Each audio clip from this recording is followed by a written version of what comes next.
अस्सलाम वालेकुम स्टूडेंट्स। आज आपका नेक्स्ट टॉपिक बायोकेमिस्ट्री चैप्टर 21 में कार्बोहाइड्रेट्स में third and last type polysaccharides. आप इससे पहले दो टाइप्स कर चुके हैं कार्बोहाइड्रेट्स की, मोनोसेक्राइड्स एंड ओलिगोसेक्राइड्स। आज थर्ड टाइप है polysaccharides. What are polysaccharides? Polysaccharides are naturally occurring polymers. ये पॉलीमर्स होते हैं, it means they are composed of many small units. अब कौन से यूनिट्स इनमें कंबाइन होते हैं? Polysaccharide contain hundreds and thousands of monosaccharide units. बहुत से मोनोसेक्राइड यूनिट्स कंबाइन होंगे जिससे पॉलीसेक्राइड्स बनते हैं। और मोनोसेक्राइड यूनिट आपके पास बहुत सारे smaller units monosaccharide units combine होते हैं जिनका नंबर हंड्रेड से थाउजेंड्स में जाता है। और अब ये मोनोसेक्राइड यूनिट आपस में कंबाइन कैसे होते हैं? ये जो कंबाइनिंग होती है ये है ग्लाइकोसाइडिक लिंकेज। ये लिंकेज आप सीख चुके हैं पिछले लेक्चर में। So many monosaccharide units combine by glycosidic linkage to form long molecules और polymers which are called polysaccharides. इसका मतलब है जब ये ब्रेक होंगे तो आपके पास मोनोसेक्राइड यूनिट्स सेपरेट होंगे। सो पॉलीसेक्राइड्स जब टूटते हैं, ब्रेक होते हैं, तो मोनोसेक्राइड मॉलिक्यूल्स जो हैं वो सेपरेट होते हैं। और जिस प्रोसेस से ये ब्रेक होंगे वो है acid hydrolysis. Upon acid hydrolysis they form monosaccharide. अगर हम इसके लिए रिएक्शन लिखें, फॉर एग्जांपल पॉलीसेक्राइड क्योंकि पॉलीमर है तो इसको आप रिप्रेजेंट करते हैं C6H12O6 monomer. Number of monomer unit combine to form polysaccharides. ये पॉलीमर है। पॉलीसेक्राइड का जनरल फार्मूला C6H12O6 इसका मोनोमर है, monosaccharide. And number of monomer आपस में कंबाइन हो रहे हैं। ये आपके पास बहुत से मोनोमर कंबाइन हुए और इससे पॉलीसेक्राइड बना। अब इसकी हाइड्रोलिसिस करनी है। Hydrolysis mean reaction with water. So number of water during reaction use होंगे क्योंकि हम पॉलीमर के लिए रिएक्शन लिख रहे हैं। Acid hydrolysis, reaction occur in the presence of acid.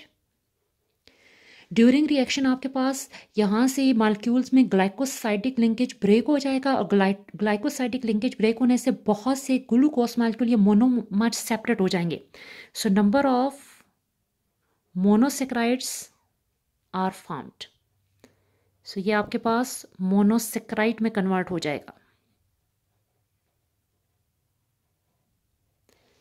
सो ये आपके पास जनरल रिएक्शन है, रिप्रेजेंटेशन है hydrolysis reaction of polysaccharides. Number of polysaccharide on hydrolysis reaction with water in the presence of acid form monosaccharides and number of monosaccharides separate होंगे। Example of polysaccharide, polysaccharide की example आपके पास आती हैं starch, cellulose and glycogen. अब starch जो है ये आपके पास स्टोर्ड फूड होता है, प्लांट का स्टोर्ड फूड इसे कहते हैं। प्लांट के अंदर स्टोर्ड फूड, और ये ह्यूमन बींग्स के लिए मोस्ट इंपॉर्टेंट सोर्स है फूड का। फॉर एग्जांपल स्टार्च आपके पास ज़्यादातर प्लांट्स के सीड्स वाले पार्ट में होता है। वीट, इसके अंदर स्टार्च होता है।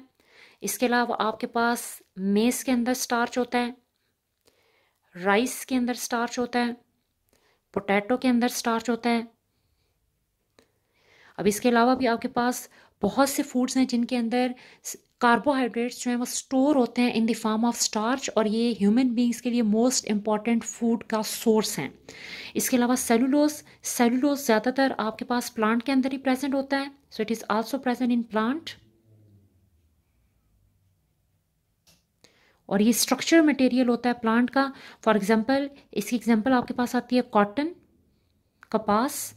99% आपके पास सेलुलोज है, और जो वुड होती है प्लांट्स की वो 50% सेलुलोज होता है। सो वुडी पार्ट के अंदर होता है, और कॉटन, कपास 99% सेलुलोज है।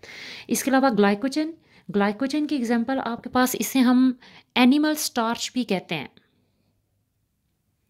एनिमल स्टार्च इसका मतलब है एनिमल की बॉडी के अंदर एक्स्ट्रा कार्बोहाइड्रेट जो होते हैं वो ग्लाइकोजन की फॉर्म में स्टोर होते हैं। एक्स्ट्रा ग्लाइकोजन आपके पास ग्लाइकोजन की फॉर्म में स्टोर होगा। सो ये लिवर के अंदर स्टोर होता है और मसल के अंदर प्रेजेंट होता है। इसे आप रिजर्व कार्बोहाइड्रेट भी कहते हैं।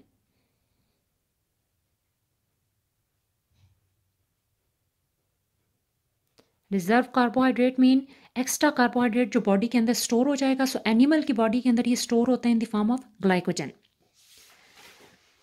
और जो पॉलीसेक्राइड्स हैं उनकी आपके पास प्रॉपर्टीज़ क्या हैं? मोस्टली जो पॉलीसेक्राइड्स हैं वो सारे एमार्फस सॉलिड होते हैं। Amorphous mean shapeless, no shape. सो शेपलेस सॉलिड्स, एक होते हैं क्रिस्टलाइन सॉलिड, उसका ऑपोजिट होता है एमार्फस। सो ये शेपलेस हैं, नॉन क्रिस्टलाइन सॉलिड भी कह सकते हैं। They are insoluble in water. So आपके पास स्टार्च है, सेलुलोज है, ग्लाइकोजन है, ये सारे वाटर में इनसॉल्युबल हैं। They are tasteless. Tasteless mean ये स्वीट नहीं होते, इसीलिए इनको नॉन शुगर्स भी कहते हैं, नॉन शुगर। क्योंकि मोनोसेक्राइड जो है स्वीट होते हैं, जैसे ग्लूकोज होता है। इसके अलावा जो ओलिगोसेक्राइड हैं वो भी स्वीट होते हैं, जैसे शुगर, चीनी, लेकिन ये टेस्टलेस हैं। इसमें आपके पास स्टार्च है या आपके पास सेलुलोज वगैरह, उनका कोई टेस्ट नहीं होता। They are tasteless and they store energy. ये बेस्ट सोर्स है एनर्जी का। हमारा मेन फूड जो स्टार्च ही होता है, वीट, मेज, राइस। सो ये आपके पास एनर्जी सोर्स है, इनके अंदर एनर्जी स्टोर होती है।